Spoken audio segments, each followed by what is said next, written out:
നിയമവിരുദ്ധമായി വനഭൂമിയിലേക്ക് പ്രവേശിക്കുന്നതിൽ വനം വകുപ്പ് നിരീക്ഷണം കർശനമാക്കുമെന്ന് വാർത്ത വരുന്നു.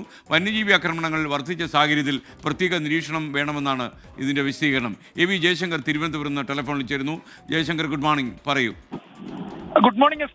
ഈ സംസ്ഥാനത്ത് വന്യജീവി ആക്രമണം വലിയ തോതിൽ വർദ്ധിച്ച സാഹചര്യത്തിലും കാട്ടിൽ വെച്ച കൂടുതൽ ആളുകൾക്ക് ഇത്തരത്തിൽ വന്യജീവി ആക്രമണങ്ങളിൽ മരണം സംഭവിക്കുന്ന ഒരു സാഹചര്യത്തിലാണ് അനധികൃതമായി നിയമവിരുദ്ധമായി വനത്തിൽ പ്രവേശിക്കുന്ന ആളുകളെ നിരീക്ഷിക്കാൻ വനം വകുപ്പ് നിലവിൽ തീരുമാനിച്ചിരിക്കുന്നത്. വരും ദിവസങ്ങളിൽ ഇതുമായി ബന്ധപ്പെട്ട നിരീക്ഷണം കർശനമാക്കുമെന്നാണ് വനം വകുപ്പ് വൃത്തങ്ങൾ എന്തായാലും വ്യക്തമാക്കുന്നത്. ഇത്തരക്കാരെ പിടികൂടിയാൽ കർശന നടപടി സ്വീകരിക്കുമെന്നും ഉദ്യോഗസ്ഥർ പറയുന്നുണ്ട്. നിലവിൽ തന്നെ ഇത്തരത്തിൽ വനം വകുപ്പിന് അനുമതിയില്ലാതെ ST വിഭാഗത്തിൽ ഒഴിച്ചുള്ള ആളുകൾ കയറരുതെന്നൊരു നിർദ്ദേശമുണ്ട്. പക്ഷേ ചിലയിടങ്ങളിലൊന്നും ഈ നിയമം കർശനമായി പാലിക്കുന്നില്ല. ചില ഇളവൊക്കെ കൊടുക്കാറുണ്ട്. എന്തായാലും ഇനി ഒരു ഇളവ് ഉണ്ടാകില്ലെന്നാണ് പറയുന്നത്.